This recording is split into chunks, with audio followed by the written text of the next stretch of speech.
Have you noticed that politicians struggle to enact the things they run on? That regardless of who wins elections, lawmakers find they cannot pass whatever legislation they like. They're bound by what is popular, or at least their sense of it. They can only enact things within a narrow set of ideas, and that range is called the Overton window. And on the Overton window podcast, we look at issues around the country and talk to the people who change what is politically possible. Now, it always seems like we're on the brink of the next big technological innovation that is going to change everything, including politics. Artificial intelligence is just the latest in the long line of next big things. But something has gone wrong on the road to growth. What the cheerleaders promised hasn't quite materialized. Now, our guest today points at the stagnation that's happened despite technological capabilities. Eli Dourado is the chief economist at the Abundance Institute, where he tries to point out the hurdles standing in the way to widespread prosperity. Eli, welcome. Thanks for having me on, James. Great to be here. Now, one of the recurring themes in your work is that smart people are doing interesting things, but they run into problems getting their solutions to market. Can you talk about the barriers to progress? Sure, yeah. So I would say in the last several decades, we've had a ton of progress in like a very narrow set of industries. Certainly in IT, there's been a ton of progress. But if you kind of zoom out and take a broader conception like technology, thinking about fields like health, housing, energy, transportation, like the big industrial sectors that like collectively account for like big chunks of GDP, it's much harder to deploy new technologies. So that's independent of how hard it is to discover the new technologies, right? We have innovations that we struggle to deploy at scale. So I think these vary by industry. So you can think about like housing is a very, very interesting one where we have the technology for stacking housing units on top of each other and have had that for a long time. But like there's local zoning, local opposition to multifamily development, or a range of land use restrictions that just make it hard to have both denser and cheaper, but also like nice neighborhood character in a lot of ways, right? So I don't think we're at the point of efficient trade-off between those things. In health, like there's obviously like huge obstacles to bringing like new drugs and devices to market. A lot of pre-market approvals that are required. In energy, you can think about like all the obstacles to nuclear deployment, so NRC regulation, and in transportation, like my poster child is supersonics, which I personally spent some time on. We basically in the 1970s personally spent some time on supersonic aircraft. I spent a few years at a supersonic aircraft company as head of global policy, and worked with FAA and European regulators on trying to develop standards that would allow it to progress. But we basically banned instituted a speed limit on supersonic flight in the 1970s over land. And that has limited the market and it prevented deployment of supersonic aircraft. So we have the technology, right? That's not the problem. It's the rules and the I kind of think about these. It's different in every industry, but like there's a few themes that I was just starting to think of a couple. and so the themes I think about are like somebody's going to be inconvenienced, and so we can't do this because like somebody will object and they'll be inconvenienced. Like somebody could get hurt, right? There's like safety concerns, and somebody might lose their job. Like I think those are kind of the three biggest themes I run into when I think about like why is it hard to deploy new technologies in the physical world. Yeah, and all three of those have a political constituency that kind of supports that, especially the people who are at risk of losing their jobs. But really, when I look at this, at least just even those three examples that you said, it seems like someone came up with the idea. They recognized that there might be some potential harms here. Our political process set up a regulatory process, and then we just kind of have stuck with that. Like that whole process seems incredibly sticky. That the trade-offs that we made originally are the trade-offs that we're going to live with forever, it seems. And the Overton window seems really stuck on those issues. Is that the case, or are we making some improvements here? I think as the stagnation like progresses, right? Like there's been, I think even in the last couple of years, like growing awareness of these problems, right? And sort of like, I attribute a lot of the popularization of this to like Ezra Klein at the New York Times, who's like writing about like supply side liberalism and sort of like understanding that there is a supply side of the economy that is unduly restricted in a lot of ways, and it's not delivering the prosperity that we all want across the political spectrum, right? So I sometimes prosperity think is not a partisan issue. It is not, right? Like even if you're like a Marxist and you believe like we need to like workers need to seize the means of production, like there have to be means of production to seize, right? And so like all the way across the spectrum, like we should care about productivity, and I think we are in a moment now where there is growing awareness, especially in the center of the political spectrum, and I think that is a growing focus and a ripe opportunity for us to seize and expand that awareness and sort of try to change expand the Overton window to include ideas that would privilege like productivity growth. So let's talk a little bit about that. So I guess the thing that I think you'll have to convince some people about is that we are experiencing stagnation. We're not growing as much as we should, because we are growing. Like we are wealthier than we were 30 years ago in general. Yes. And there's complicated things you can do, but you argue that we should be growing a lot more. Make that case for us.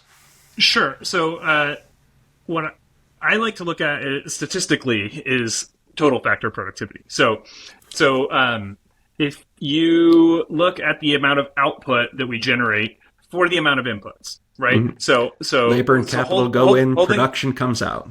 Exactly.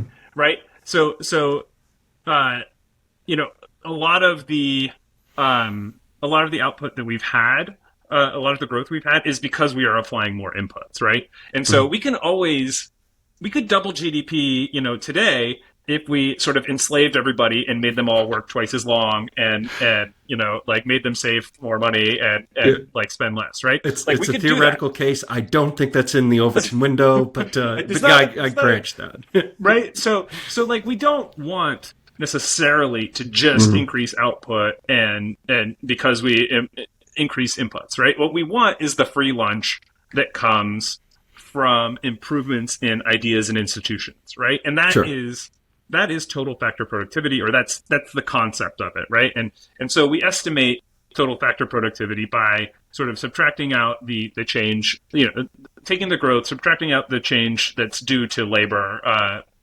inputs, subtracting out the growth that's due to capital inputs, and just seeing what's left over. And if you look at that time series, right, what you see is a market change in 1973. Where we had total factor productivity growth of 2% a year before that period. After 1973 to about 1995, it was about 0.5%. We had a decade from 1995 to 2005 when it thought we were back, right? Like we were back to 2% or very nearly. And then since 2005, right? Roughly, you can think about like the smartphone era, right? It has been abysmal. It has been about 0.3% TFP growth. So we've seen massive changes. And this is Say in the, you're describing the chart you posted on. This is a thing that you yeah, care a lot about and demonstrates the point that you're trying to make is that we could be doing a lot better. yes, and like we've had massive changes in society, like due to IT, right? Like we've had Mm-hmm. the sort of the smartphone has radically changed our culture.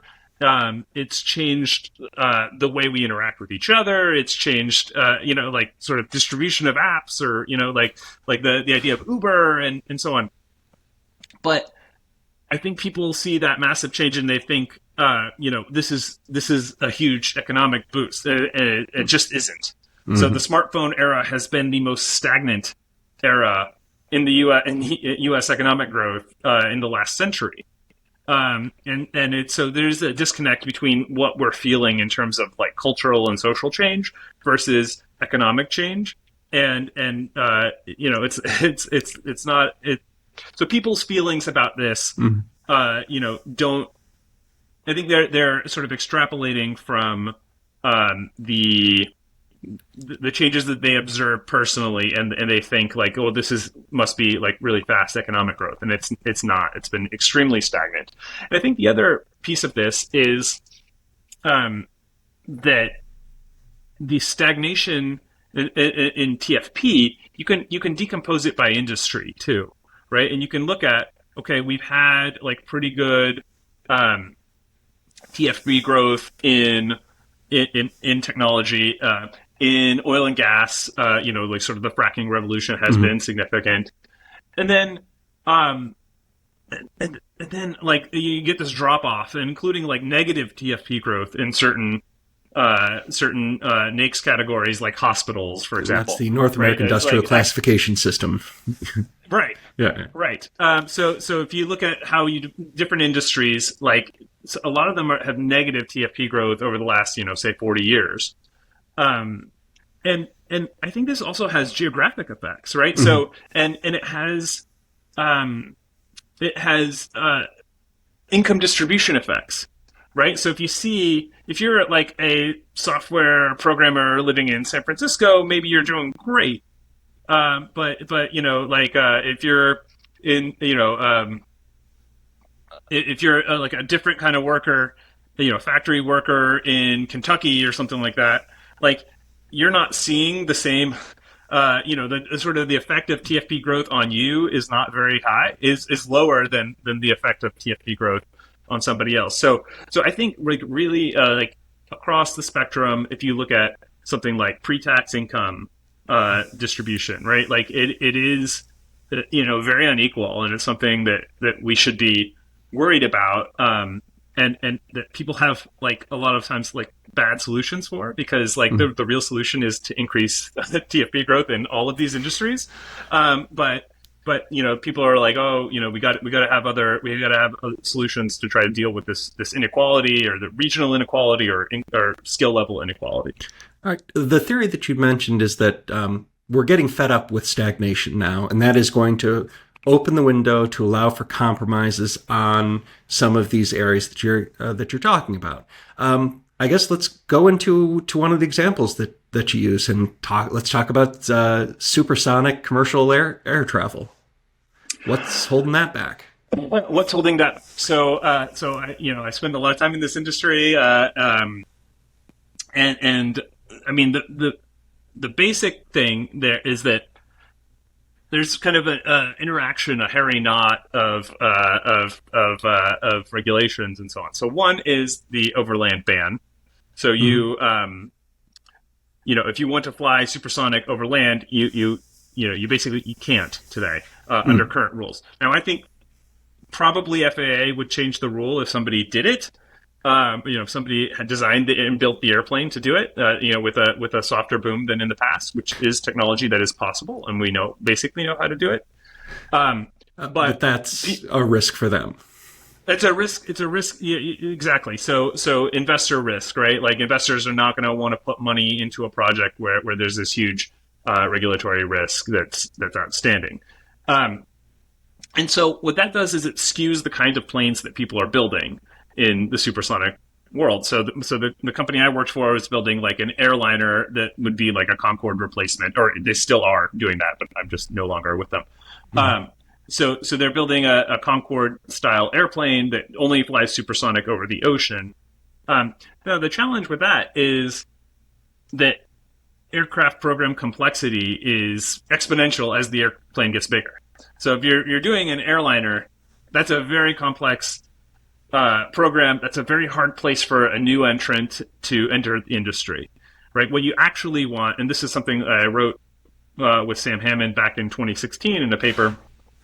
What you actually want to do is enter as a business jet, probably, because that can be a much smaller aircraft, a much simpler program, and well, business jets fly about 75% of their miles over land, so it doesn't make sense to do a supersonic business jet if there's a prohibition on flying supersonic over land.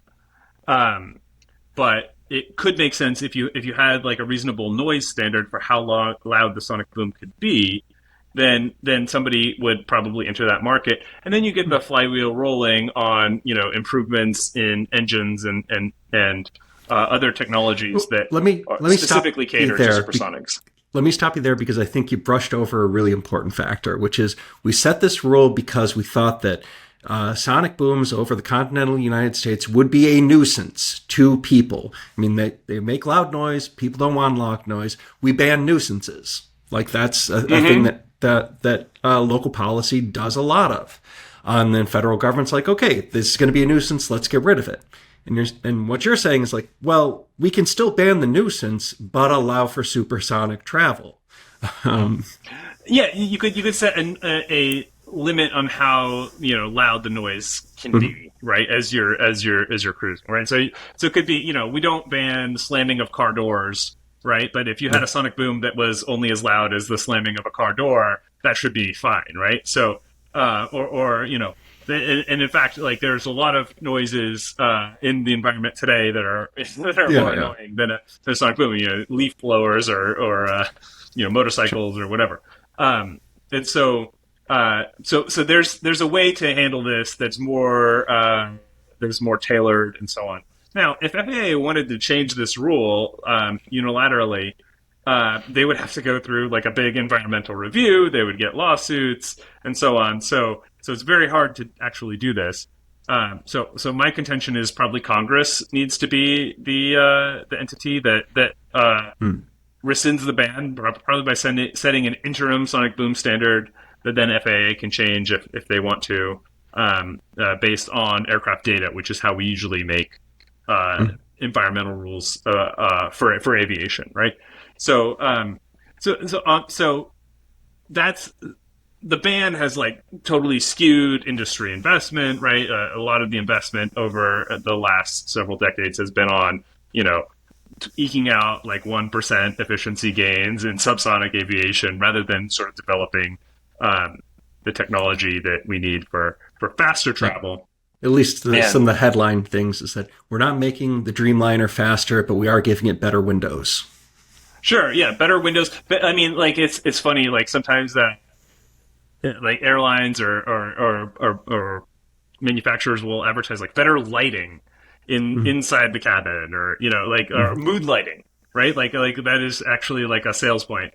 And okay, like maybe there's some value there, but we're still hiring these planes to get people from one place to the other, and most people would like to be there faster. Most people, I mean, I think that there would be, there's huge benefits to being able to go faster, right? So like one of the most empirically validated models in all of economics is the gravity model of trade, right? Which is like when the cost, in time and money of going from place to place goes down, right? You go there more often, you trade more, you have more economic activity between those places. And I mean, to the extent it's so empirically validated that we use this to like discover the locations of Bronze Age cities, right? Based on like partial records that people had. So it's incredibly robust model. And I think like, you can do relatively simple extrapolations that if we got to, Mach 3, 4, or 5 or whatever, like you could have like a 50%,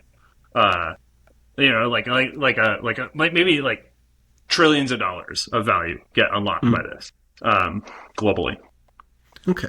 Now, and so I guess the question is, what's stopping Congress from doing this now? Why is this not politically feasible? So there's nobody that's really pushing for this right now, Mm-hmm. even in the industry. So Boeing is obviously like they've got their subsonic line. They've got huge problems of their own. They're not trying to invest in this. Airbus, same thing. But maybe not the same problems as Boeing, but they're very much not investing in this. Um, that there's like I said, there's a few startups that are working uh, on supersonic designs and concepts and even heading into maybe manufacturing soon. But they're focused on airliner type things that are mostly transoceanic. Um, so I mean, like literally, sometimes I find that like when I go in and some educate a staffer on this or whatever, like they have nobody else that's Mm-hmm. asking for this. Um, Which is an important Meanwhile, thing. Politicians yeah, need people to ask for things in order for it to be yes, politically feasible. Yeah. exactly. And so you do have like NASA doing some studies, and NASA's building a low boom aircraft, and they're going to probably fly it in the next year or so here. And they'll do some tests and they'll gather data because that's what NASA does. They're a science agency, and this data will feed up to sort of international regulatory bodies like ICAO. There's a committee and working groups there that I was in at one point that are notionally designing standards for this. I mean, the other thing is you have certain companies, a lot of European companies, basically saying we don't want American companies building supersonic aircraft. So they're trying to stop any sort of standard development that might help supersonic new entrants, which is like very bald faced mercantilist sort of arguments, and their governments are very much like complying with sort of their wishes. Aviation is a interesting industry because the scale of the is a relatively small number of companies, right? That are Mm-hmm. involved in at least at the major airframer level, and they're basically perfectly happy to kneecap each other at the standards level. Yeah. So, I mean, we've been talking about supersonic travel as just an example, but at least on your Substack, you talk about like a lot of different industries, whether it's power generation, healthcare, um, uh, cargo dirigibles, or right? the Yeah. these kind of things. And so, I guess, um, and you're like, no, there is some progress that we need to make. It's really important to make this. This can bring out about widespread prosperity for all of us. So I guess, what specifically are you doing about this? Why haven't you Um, won yet? I mean, I am using the tools that I have available to me. I Mm-hmm. am writing a lot of things Sure. and a lot of things in the pipeline. Um, I think the other piece of this is um, cultivating sort of new entrants in these industries, right? So Mm-hmm. so I think a lot about the what I call the hard tech startup ecosystem, right? Like Sorry, the what's founders, heart hard, attack? hard tech, Oh, okay. Sorry, I thought you hard said heart technology. So attack. no, no, hard technology. So instead of like software, like people building hardware, Mhm. it's hardware and it's hard. Like the problems are hard, and sometimes that gets conflated with hard technology. So people in these industries um, who are like trying to really move the needle on the Mhm. technology. Like I try to think about like what can I do to support them, and sometimes sometimes it's um, investing my own money. Sometimes it's just advising and kind of Mhm. sharing idea, like sort of being someone who can understand what they're doing and sort of like translate it to a broader audience or something like that. Like that's I think that's a valuable function, and just sort of cultivating, trying to help cultivate those folks as well. Because I think that's where a lot of the progress will come from. It generally won't come from large incumbents. I think it's a lot of times it's the churn that we need. And there's like some data on like business dynamism, right? That has gone down over the last few decades, and maybe is starting to tick up right now, like according to the latest data. So, yeah. Well, I want to cover that because I think it's like you just posited a theory, and I want to see if I can't give some words to it, which is we have a lot of these like in a lot of these hard tech issues, there is something standing in the way of making progress. There's a way to protect people, like do the public service that people want, while still allowing for these for growth to continue. And I think like we can have safe drugs without having to go through the process that we go through, for instance.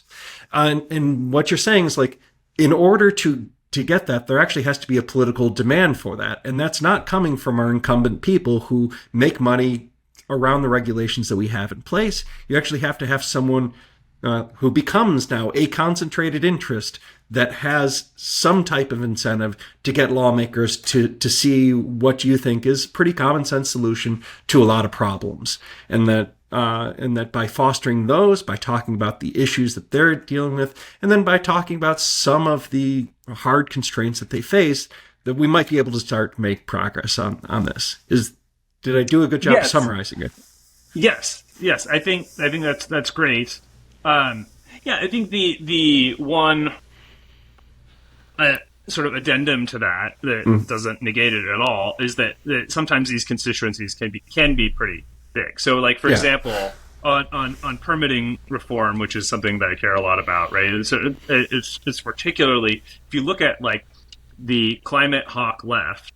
Right, they're very non-complacent, and they're very much a vocal constituency for things. The idea that we need to be able to deploy clean energy faster, right? And so I think that I think in some cases, like the constituency for significant change can be pretty can be pretty broad, and it doesn't have to be only made up of sort of like new industry entrants. It can be just people who care about the issue, right? And I think something similar is happening also with the YIMBY movement for housing, right? Like it's not just like housing developers that are new housing developers that are fighting the incumbent housing developers. I think it's actually just people who really have come to care about that issue, about the ways that housing costs have stagnated and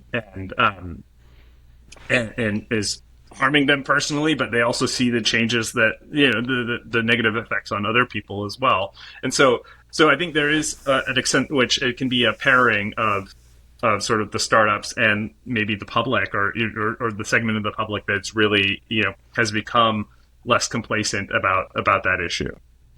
How do you tell if you're making progress?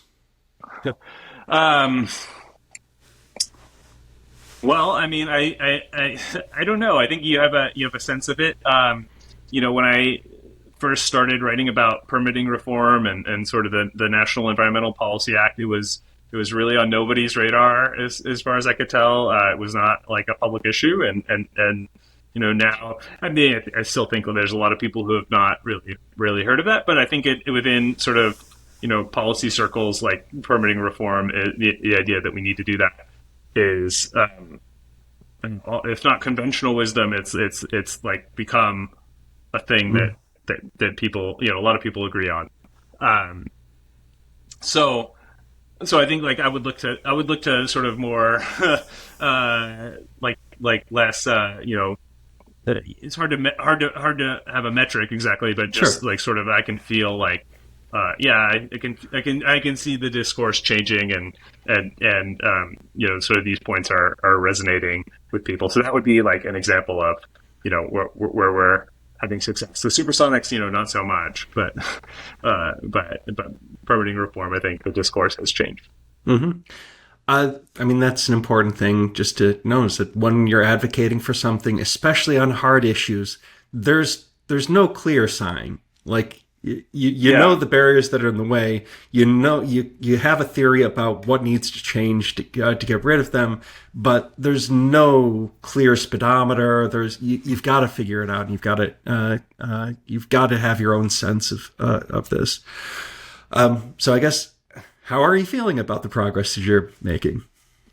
Um, I mean, I think I'm always like pretty impatient for more, right? Oh yeah. But no, um I think there is like a growing community of people who affiliate with the terms like progress, supply side, productivity, abundance, right? Like that. There's a Mhm. cluster of people, and it does span the left and the right, which is really gratifying. And it is, I think, um, it's not. I wouldn't say it's a mass movement yet by any means, but I think that there is a growing recognition among at least certain kinds of intellectuals that this is really important, and and I feel like it's really sort of gratifying to see that grow.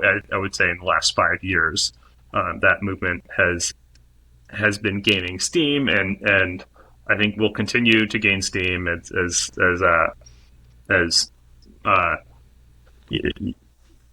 as new funding comes in, as new products are released, and as the whole movement sort of matures. So I think it's I think we are making progress, and I feel pretty good about if this can continue, like we're going to be in a pretty good place in a few years. Eli, good luck on your attempts to shift the Overton window. Thanks very much.